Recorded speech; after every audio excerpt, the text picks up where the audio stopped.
অনিয়ম রোধে কঠোর অবস্থানে সরকার, গুড়িয়ে দেয়া হচ্ছে সারি সারি অবৈধ স্থাপনা, দূষিত পানির কারখানা, বিদ্যুৎ সংযোগ বিচ্ছিন্ন, দুর্নীতির উৎস নির্মূলের আহ্বান।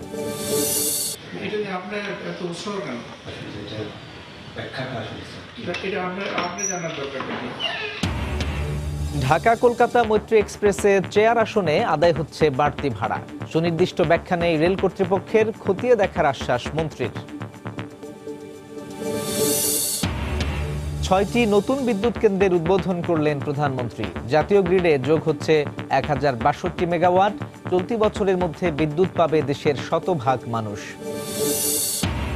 মিয়ানমারের অধিবাসীদের জন্য আর খুলবে না সীমান্ত, এবার অন্যদের পালা। ইউএনএইচসিআর দূত অ্যাঞ্জেলিনা জোলির সঙ্গে বৈঠকের পর ব্রিফিংয়ে পররাষ্ট্রমন্ত্রী। এবং ২১শে পদক পাচ্ছেন সুবর্ণা মুস্তফা, সুবীর নন্দী, ইমদাদুল হক মিলন সহ ২১ বিশিষ্ট নাগরিক। আজম খানকে মরণোত্তর স্বীকৃতি।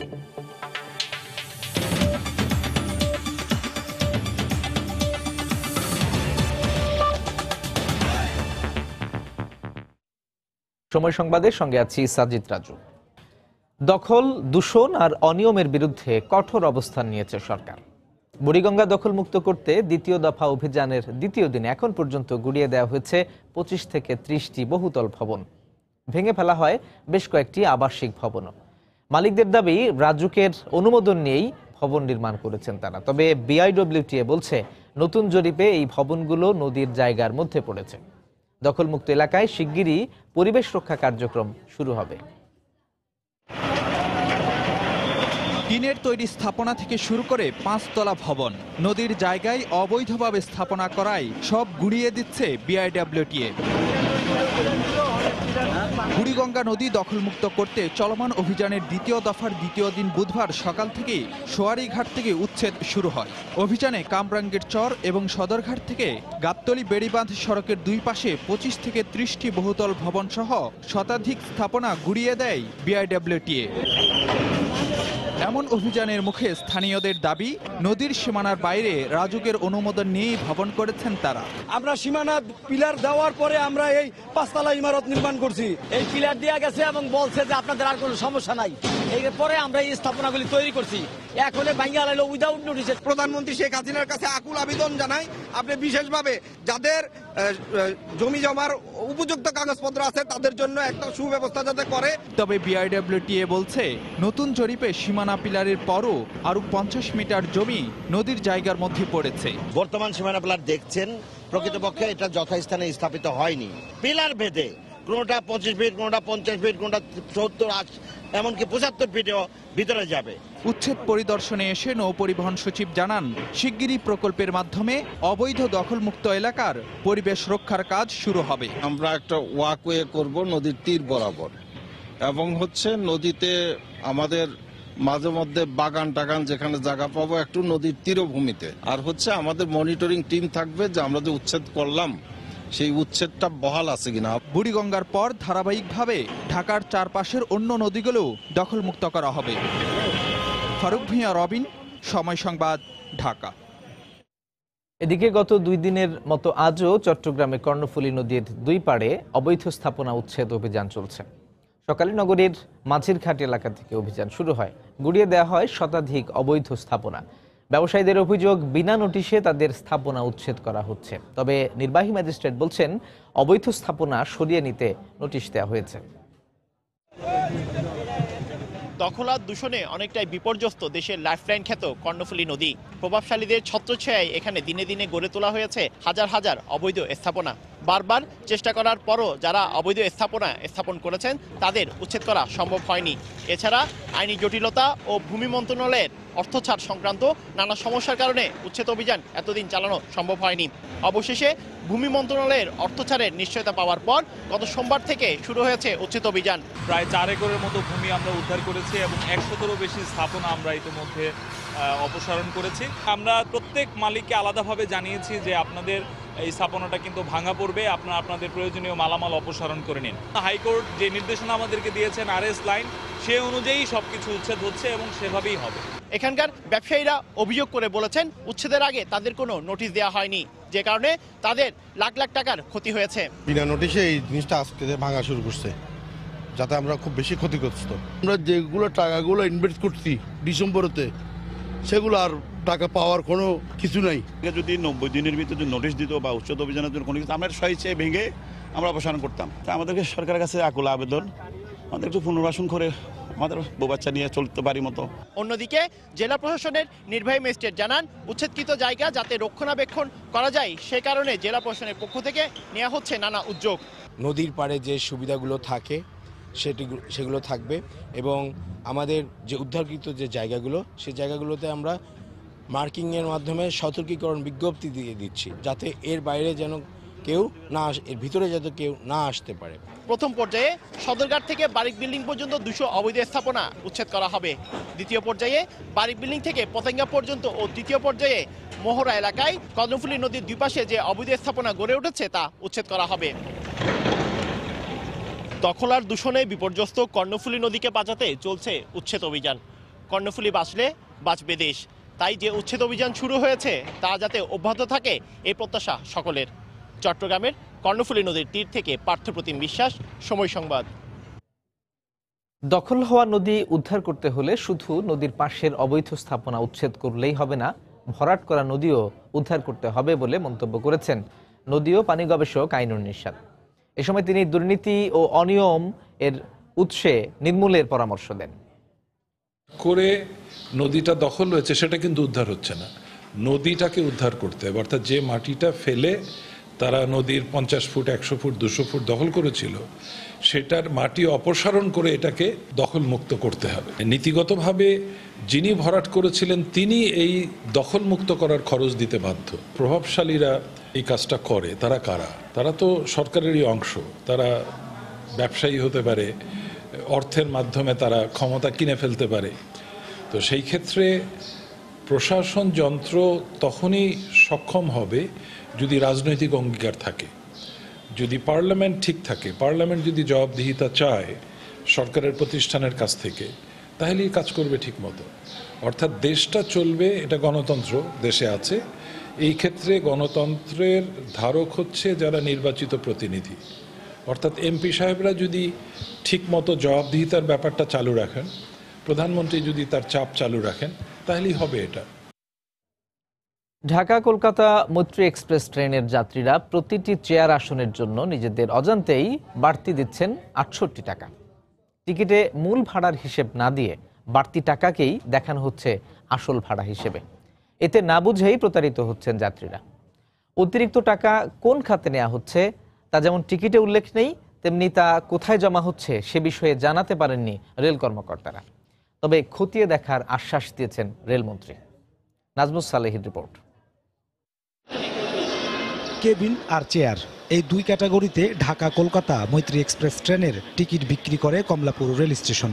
কেবিন প্রতি আসন 3400 আর চেয়ার প্রতি আসন 2500 টাকা। চেয়ার আসনের টিকিটের গায়ে লেখা হিসেব থেকে দেখা যায় ভাড়া ধরা হয়েছে 1680 টাকা, ভ্যাট বাবদ 252 টাকা আর ভ্রমণ কর বাবদ নেওয়া হচ্ছে 500 টাকা। উল্লেখিত এই তিন খাতের যোগফল 2432 টাকা হলেও টিকিটেই লেখা আছে 2500 টাকা। যোগটা কিভাবে ভুল করলো আর না কি করলো এটা আমরা বুঝতে পারতেছি না। জানতে চাইছি রেল কর্তৃপক্ষের কাছে যে বাড়তি টাকাটা কোথা থেকে দেখাচ্ছে। বাড়তি টাকা নেওয়ার ব্যাপারে কোনো কিছুই বলতে পারছেন না এই টিকিট বিক্রেতা। রেল ভবনে আলোচনা করলে ভালো হয়, বিষয়টা আসলে কি হয়েছে এটা ওনারা ভালো বলতে পারবে। সপ্তাহে 4 দিন ঢাকা কলকাতা যাত্রী বহন করে মৈত্রী এক্সপ্রেস।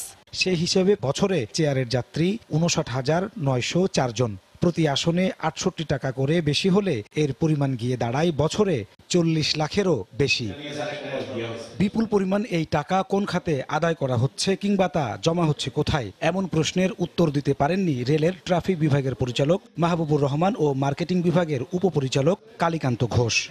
সবশেষে রেল সচিবের সাথে যোগাযোগ করা হলে তিনি বিষয়টি শুনেই রেগে ওঠেন। আপনার এত উৎসাহ কেন?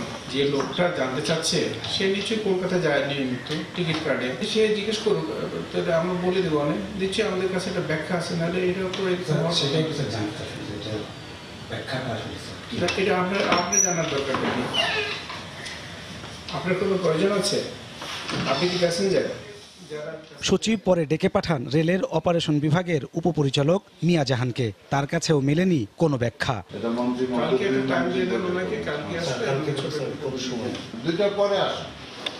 কিন্তু পরের দিন মিয়া জাহান কৌশলে সময় সংবাদকে এড়িয়ে যান। আর এই বিষয়টি জানাতে গেলে রেল সচিব ক্যামেরা ছাড়া তার কক্ষে ঢোকার অনুমতি দিয়ে এই প্রতিবেদককে আত্মহত্যার পরামর্শ দেন। তিনি বলছেন কোনো বিষয়ে এগুলো নিয়ে কথা বলবেন না। স্যার এখন কি করব? এখন আপনি আত্মহত্যা করেন, একটা স্টেটমেন্ট লিখে যান যে রেলের লোকরা আমার সঙ্গে কথা বলতে চাচ্ছে না, এই মর্মে ঘোষণা দিলাম যে এই কথা না বলার কারণে আমি আত্মহত্যা করলাম। তবে বিষয়টি খতিয়ে দেখার আশ্বাস দিচ্ছেন রেলমন্ত্রী। এখানে যদি কোনো অনিয়ম থাকে তো অবশ্যই এটা দূর করবো আমরা। আর যদি দেখা যায় যে আমাদের এটা সঠিক ব্যাখ্যার মধ্যে আছে, তাহলে তার আপনি নিজেও তখন সন্তুষ্ট হবেন। আগামী 10 কার্যদিবসের মধ্যে এই ব্যাপারে দৃশ্যমান পদক্ষেপ নেবেন বলেও জানান রেলপথমন্ত্রী। দূর করবো আমরা। নাজমুস সালেহী, সময় সংবাদ, ঢাকা। দেশে বিদ্যুৎ উৎপাদন সক্ষমতা বাড়ল আরও 1000 মেগাওয়াটের বেশি। সকালে গণভবন থেকে ভিডিও কনফারেন্সে নবনির্মিত 6টি বিদ্যুৎ কেন্দ্র উদ্বোধন করেন প্রধানমন্ত্রী। 1 বছরের মধ্যে দেশের সব মানুষকে বিদ্যুৎ সুবিধার আওতায় নিয়ে আসতে সরকার কাজ করে যাচ্ছে বলেও জানান তিনি। 10 বছর আগেও বিদ্যুতের জন্য হাহাকার ছিল ঘরে ঘরে। দীর্ঘদিন দেশের প্রত্যন্ত জনপদ আলোর মুখ দেখেনি। সরকারের নীতিগত সিদ্ধান্তে বর্তমানে দেশে বিদ্যুৎ উৎপাদন সক্ষমতা অতিক্রম করেছে 20,000 মেগাওয়াটের ধাপ। বুধবার নতুন করে যোগ হলো আরও 1062 মেগাওয়াট বিদ্যুৎ। ভোলা, চাঁদপুর, আশুগঞ্জ, খুলনা, সিরাজগঞ্জ ও চট্টগ্রামে নতুন করে চালু হলো 6টি বিদ্যুৎ কেন্দ্র। সব মিলিয়ে দেশের 127টি বিদ্যুৎ কেন্দ্রের বর্তমান উৎপাদন সক্ষমতা দাঁড়ালো 21,916 মেগাওয়াট। শুধু উৎপাদন বাড়াতেই নয়, সঞ্চালন সম্প্রসারণে দেশের বিভিন্ন স্থানে চালু হয়েছে 9টি গ্রিড উপকেন্দ্র। সাবমেরিন কেবল প্রযুক্তিতে সাগরের তলদেশ দিয়ে এবার বিদ্যুৎ পৌঁছেছে বিচ্ছিন্ন দ্বীপ সন্দ্বীপেও। বুধবার গণভবন থেকে ভিডিও কনফারেন্সে এসব প্রকল্প উদ্বোধন করেন প্রধানমন্ত্রী শেখ হাসিনা। এ সময় 6 জেলার সাধারণ মানুষের সাথে কথা বলেন তিনি। বাংলাদেশের সার্বিক উন্নয়নের সবথেকে বেশি প্রয়োজন হলো বিদ্যুৎ, যেটা মানুষের চাহিদা। আপনারা জানেন যে বিদ্যুৎ চাইতে এখন আর ছুটোছুটি করতে হয় না, এখন আলোর বর্ষা নিয়ে আপনাদের ঘরে ঘরে যাচ্ছে যে কোথায় বিদ্যুৎ দরকার। ক্রমান্বয়ে পার্বত্য অঞ্চলেও গ্রিড বিদ্যুৎ সুবিধা পৌঁছে দেওয়ার আশ্বাস দিয়ে প্রধানমন্ত্রী বলেন, ভোলা ও বরিশালের মধ্যে সেতু নির্মাণের সম্ভাব্যতা যাচাই চলছে। ভোলার সাথে বরিশালের একটা ব্রিজ তৈরি করার জন্য ইতিমধ্যে আমি নির্দেশ দিয়েছি, ফিজিবিলিটি স্টাডিও হচ্ছে, ওটা হয়ে যাবে। ইতিমধ্যে নির্দেশ দিয়ে দিচ্ছি যে এই সব জায়গায়ও এই গ্রিড লাইন চলে যাবে, পার্বত্য চট্টগ্রাম পর্যন্ত বিদ্যুৎ নিতে পারবো, যাতে করে সমস্ত কক্সবাজার প্রত্যেকটা এলাকা মানুষ বিদ্যুৎ পায়। আর্থসামাজিক অবস্থার পরিবর্তন ও অর্থনৈতিক সম্প্রসারণের কথা মাথায় রেখেই বিদ্যুতের উৎপাদন বাড়ানো হচ্ছে বলে জানান শেখ হাসিনা। মানুষের আর্থসামাজিক উন্নতি যত হচ্ছে, মাথাপিছু আয় বৃদ্ধি হয়েছে, জীবনযাত্রার মান উন্নত হয়েছে, সেই সাথে সাথে বিদ্যুতের চাহিদাও বেড়ে যাচ্ছে। আর সেই চাহিদা বৃদ্ধির সাথে সাথে তাল রেখেই কিন্তু আমরা বিদ্যুৎ উৎপাদনও বাড়াচ্ছি। এছাড়া অনুষ্ঠানে দেশের 12 উপজেলায় শতভাগ বিদ্যুতায়ন কার্যক্রমও উদ্বোধন করেন প্রধানমন্ত্রী। দেবাশিস রায়, সময় সংবাদ, ঢাকা। সময় সংবাদে আরো থাকছে। সুনামগঞ্জের ছাতকে শিশু ইমন হত্যা মামলার রায়ে 4 জনের মৃত্যুদণ্ড, 1 জন পলাতক, রায় দ্রুত কার্যকরের দাবি। কোনো অবস্থাতেই মিয়ানমারের অধিবাসীদের জন্য বাংলাদেশের সীমান্ত খুলবে না বলে সাফ জানিয়ে দিয়েছেন পররাষ্ট্রমন্ত্রী ডক্টর এ.কে আব্দুল মোমেন। দুপুরে মন্ত্রণালয়ে জাতিসংঘ শরণার্থী সংস্থা UNHCR এর বিশেষ দূত অ্যাঞ্জেলিনা জোলির সঙ্গে বৈঠক শেষে সাংবাদিকদের তিনি একথা বলেন। রোহিঙ্গা ইস্যুতে শুধু সহানুভূতি না দেখিয়ে মিয়ানমারের সঙ্গে বাণিজ্যিক সম্পর্ক সীমিত করার পরামর্শ দেয়া হয় বলেও জানান পররাষ্ট্রমন্ত্রী। 2017 সালের আগস্টে রাখাইন রাজ্যে হামলার শিকার হয়ে বাংলাদেশে প্রবেশ করেন প্রায় 7 লাখ রোহিঙ্গা মুসলমান। এবার দেশটির উত্তর রাখাইন রাজ্য থেকে বৌদ্ধ ও ক্ষুদ্র নৃতাত্ত্বিক গোষ্ঠীর সদস্যদের বাংলাদেশে পাঠানোর চেষ্টা চলছে। তবে পররাষ্ট্রমন্ত্রী সাফ জানিয়ে দিলেন, কোনোভাবেই সীমান্ত খুলবে না বাংলাদেশ। ওইসব এলাকার বিভিন্ন আপনার এথনিক গোষ্ঠী, রিলিজিয়াস গোষ্ঠী, বৌদ্ধ, হিন্দু, তারাও আবার বাংলাদেশে আসার জন্যে সিকিউরিটির জন্য চেষ্টা করছে। আমরা বলেছি আমরা কাউকে দেব না। আমরা কি বর্ডার সিল করছি?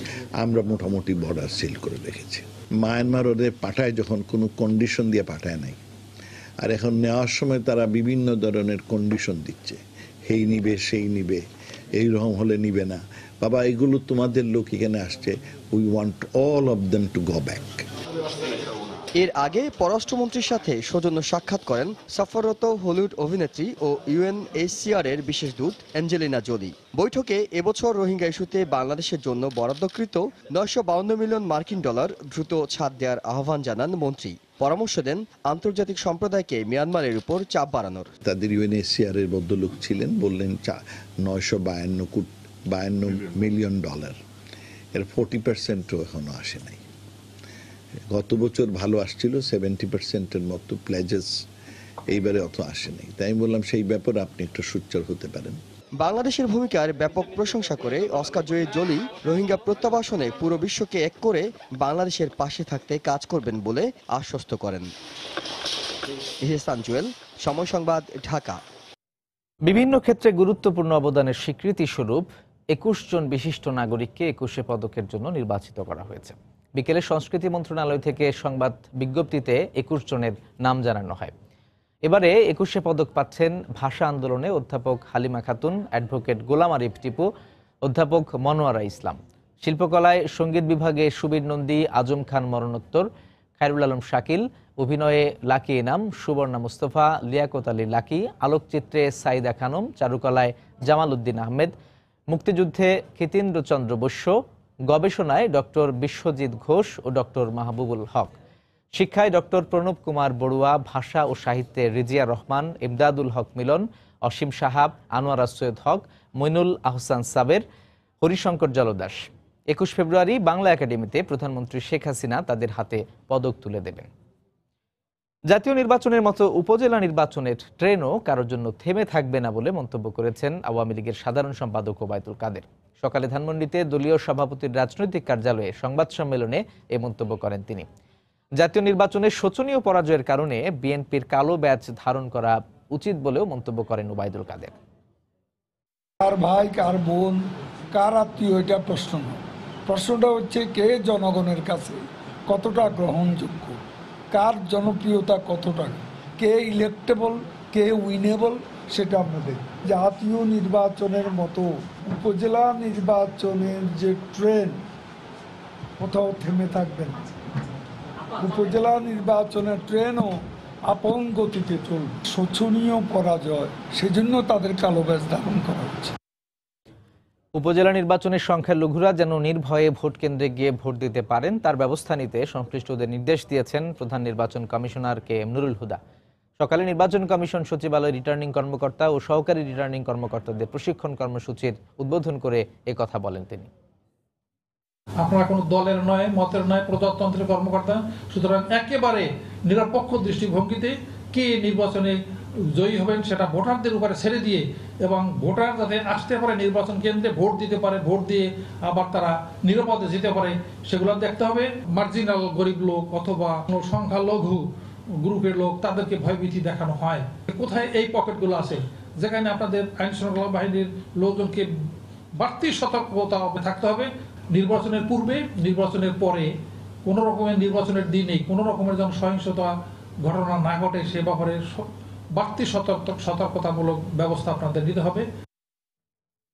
খুব শিগগিরই গণমাধ্যম কর্মীদের জন্য নবম ওয়েজ বোর্ড বাস্তবায়ন করা হবে বলে আবারও আশ্বাস দিয়েছেন তথ্যমন্ত্রী ডক্টর হাসান মাহমুদ।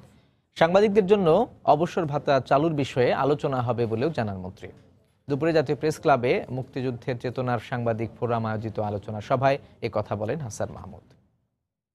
যেহেতু নতুন সরকার প্রতিষ্ঠিত হয়েছে, নতুন সংসদ হয়েছে, নতুন মন্ত্রিসভা হয়েছে, সেজন্য কোনো একটি কাজ অস্বাভাবিক দ্রুততায় করলে দেখা যায় যে সেখানে অনেক ত্রুটি থেকে যায়। সেজন্য আমরা যত দ্রুত সম্ভব নবম ওয়েজ বোর্ড বাস্তবায়নের কাজটি আমরা করব। সরকারি সেক্টরে পেনশনের ব্যবস্থা আছে, প্রাইভেট সেক্টরেও সবাইকে পেনশনের আওতায় ধীরে ধীরে আমাদের আনা প্রয়োজন। সাংবাদিক বন্ধুদের জন্য, সাংবাদিক ভাই বোনের জন্য করা যায়, এটি আলাপ আলোচনা করে ইনশাআল্লাহ ধীরে ধীরে আমরা সেদিকে যেতে পারবো বলে আমি আশা করি। বুড়িগঙ্গা নদী দখল ও দূষণমুক্ত করার পর ধলেশ্বরী নদী উদ্ধারে পদক্ষেপ নেওয়া হবে বলে জানিয়েছেন ঢাকা 2 আসনের সংসদ সদস্য আওয়ামী লীগ নেতা অ্যাডভোকেট কামরুল ইসলাম। দুপুরে কেরানীগঞ্জের সিরাজনগর উচ্চ বিদ্যালয়ের খাতুন নতুন ভবনের ভিত্তিপ্রস্তর স্থাপন ও ক্রীড়া প্রতিযোগিতার পুরস্কার বিতরণ অনুষ্ঠানে তিনি একথা বলেন। সরকার দৃঢ় প্রতিজ্ঞা নিয়েছে সবগুলো নদীকে উদ্ধার করতে হবে, নদী দখল মুক্ত করতে হবে। শুধু বুড়িগঙ্গা তুরাগ না, ধলেশ্বরীকে ইনশাল্লাহ আমরা দখল মুক্ত করব। বাংলাদেশের নদীগুলোকে দূষণ মুক্ত দখল মুক্ত করার জন্য যা যা করার দরকার মাননীয় প্রধানমন্ত্রী জননেত্রী শেখ হাসিনা সেই ব্যবস্থা ইনশাল্লাহ করবেন। এই ধলেশ্বরী নদী দখল মুক্ত দূষণ মুক্ত আমরা করবই।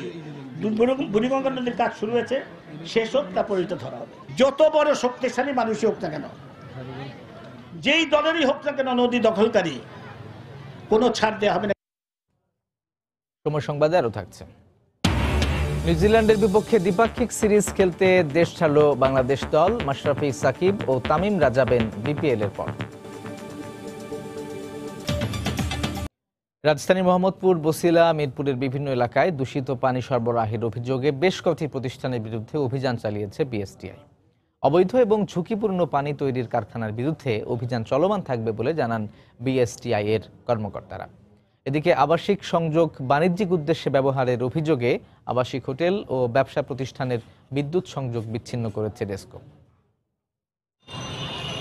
মিরপুর 10 নম্বরে পপুলার ডায়াগনস্টিক সেন্টার, যে ফিল্টার থেকে রোগী ও তার স্বজনদের পানি সরবরাহ করা হয় তা বদলানো হয় না বহুদিন। প্রতিটি পানির জার ব্যবহার করা হয় 1 মাস ধরে। ফিল্টারটি বিএসটিআই থেকে অনুমোদিতও নয়। অভিযান চালিয়ে এসব অসঙ্গতি আবিষ্কার করে বিএসটিআই। রাজধানীর মোহাম্মদপুর, বছিলা, মিরপুরের বেশ কয়েকটি এলাকায়ও অনুমোদনহীন পানি সরবরাহকারী প্রতিষ্ঠানের বিরুদ্ধে অভিযান চালায় 20 সদস্যের বিএসটিআই দলটি। এ সময় রাস্তার পাশের বিভিন্ন দোকান থেকে দূষিত পানির জার জব্দ করে ধ্বংস করা হয়। পানি সরবরাহকালীন পিকআপ থামিয়ে পানির জার ধ্বংস করে বিএসটিআই। অবৈধ পানি তৈরির কারখানার বিরুদ্ধে এ অভিযান চলবে বলে জানান বিএসটিআই এর কর্মকর্তারা। পানি নিয়ে আসলে আমরা কোনো ব্যবসা করতে দেব না। পানি যেখানে বিক্রি হোক বা ডিস্ট্রিবিউশন করা হোক বা যা করা হোক, আমরা মানসম্মত পানি আমরা নিশ্চিত করতে চাই। এদিকে আবাসিক সংযোগ বাণিজ্যিক উদ্দেশ্যে ব্যবহার এবং রাজুক থেকে রূপান্তর না করার অভিযোগে আবাসিক হোটেল ও ব্যবসা প্রতিষ্ঠানে বিদ্যুতের সংযোগ বিচ্ছিন্ন করেছে ডেসকো। সকালে রাজধানীর উত্তরার 4, 6 এবং 3 নম্বর সেক্টরের বেশ কয়েকটি আবাসিক হোটেল ও ব্যবসা প্রতিষ্ঠানে এই অভিযান চালানো হয়। তবে আদালত থেকে স্থগিতাদেশ দেখাতে পারা প্রতিষ্ঠানের বিরুদ্ধে ব্যবস্থা নেওয়া হয়নি বলেও জানান তারা। যারা এখনো আবাসিক এলাকায় অনুমোদনবিহীনভাবে বাণিজ্যিক কার্যক্রম পরিচালনা করছেন বা বাণিজ্যিক রূপান্তরের যে প্রক্রিয়া আছে সেটা অনুসরণ করেননি, সেক্ষেত্রে সরকারের নীতিগত সিদ্ধান্ত এবং আদালতের নির্দেশনা অনুযায়ী আমরা সেটা সংযোগ বিচ্ছিন্ন করছি। ভবিষ্যতেও এই ধরনের অভিযান অব্যাহত থাকবে বলে জানানো হয়। শাহরিয়ার জামান দ্বীপ, সময় সংবাদ, ঢাকা। সুনামগঞ্জের ছাতকে শিশু ইমনকে অপহরণের পর হত্যা মামলায় 4 জনের ফাঁসির আদেশ দিয়েছেন আদালত। দুপুরে সিলেট দ্রুত বিচার ট্রাইব্যুনালের বিচারক মোহাম্মদ রেজাউল করিম এই আদেশ দেন। মামলা সূত্রে জানা যায় 2015 সালের 27 মার্চ উপজেলার ভাতিরকান্দি গ্রামে বাড়ির সামনে থেকে 6 বছরের শিশু মোস্তাফিজুর রহমান ইমনকে অপহরণ করা হয়। এরপর দিন মোবাইলে পরিবারের কাছে 2 লাখ টাকা মুক্তিপণ দাবি করে অপহরণকারীরা। এই ঘটনায় ইমনের বাবা জহুর আলী বাদী হয়ে ছাতক থানায় অজ্ঞাতদের বিরুদ্ধে একটি মামলা করেন। পরে মোবাইল ট্র্যাকিংয়ের মাধ্যমে সিলেট থেকে মসজিদের ইমাম সুজনকে গ্রেপ্তার করা হয়। তার স্বীকারোক্তি অনুযায়ী 18 এপ্রিল অপহরণের 22 দিন পর ভাতিরকান্দি এলাকা থেকে ইমনের লাশ উদ্ধার করে পুলিশ। মামলার অপর 2 আসামি জাহেদ ও রফিককেও গ্রেপ্তার করা হয়। তদন্ত শেষে 2016 সালের 21 নভেম্বর 4 জনের বিরুদ্ধে আদালতে চার্জশিট দেয় পুলিশ। 23 জনের সাক্ষ্য গ্রহণ শেষে অভিযোগ প্রমাণ হওয়ায় এই রায় দেন আদালত। এদের মধ্যে দণ্ডপ্রাপ্ত সালে আহমদ পলাতক।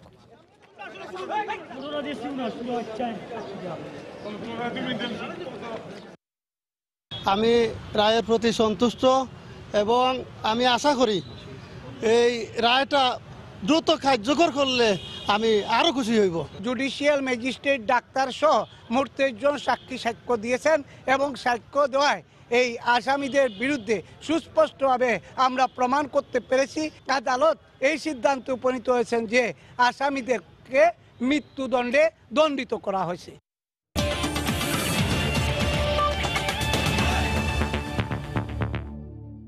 8 ক্রিকেটার সহ মোট 11 সদস্যের একটি দল নিউজিল্যান্ডের বিপক্ষে দ্বিপাক্ষিক সিরিজ খেলতে দেশ ছেড়েছে। মাশরাফি, সাকিব ও তামিম সহ দলের বাকি সদস্যরা যাবেন বিপিএল ফাইনালের পর।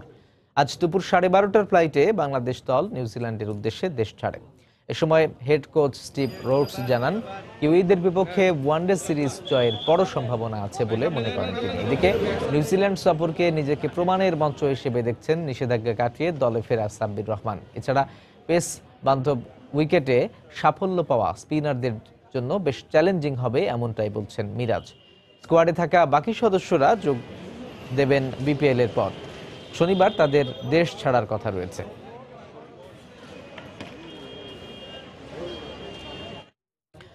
তিন দিনের সফরে বাংলাদেশে এসেছেন আইসিসির চেয়ারম্যান শশাঙ্ক মনোহর। শুক্রবার বিপিএল এর ফাইনালে উপস্থিত থাকবেন তিনি। বিকেল 4:15টার দিকে ঢাকায় পৌঁছান শশাঙ্ক মনোহর। তার সঙ্গে রয়েছেন বিসিসিআই এর ঊর্ধ্বতন কর্মকর্তা ও বিশেষজ্ঞ কিউরেটররা। গুঞ্জন আছে, আইপিএল এর বেশ কয়েকটি ম্যাচ বাংলাদেশে আয়োজনের বিষয়ে দুপক্ষের মধ্যে আলোচনা হতে পারে। এদিকে বৃহস্পতিবার আইসিসি চেয়ারম্যানের সম্মানার্থে একটি অনুষ্ঠান আয়োজন করবে বিসিবি। এছাড়া মিরপুর শেরেবাংলা স্টেডিয়াম, চট্টগ্রামের জহুর আহমেদ চৌধুরী স্টেডিয়াম ও সিলেট আন্তর্জাতিক স্টেডিয়াম পরিদর্শন করারও কথা রয়েছে শশাঙ্ক মনোহরের। সফর শেষে 9 ফেব্রুয়ারি ঢাকা ছাড়বেন বিসিসিআই এর এই সাবেক সভাপতি।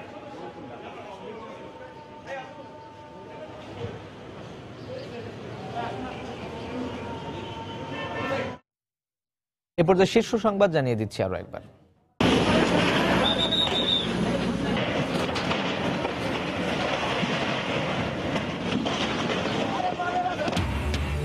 অনিয়ম রোধে কঠোর অবস্থানে সরকার, গুড়িয়ে দেয়া হচ্ছে সারি সারি অবৈধ স্থাপনা, দূষিত পানির কারখানা, বিদ্যুৎ সংযোগ বিচ্ছিন্ন, দুর্নীতির উৎস নির্মূলের আহ্বান।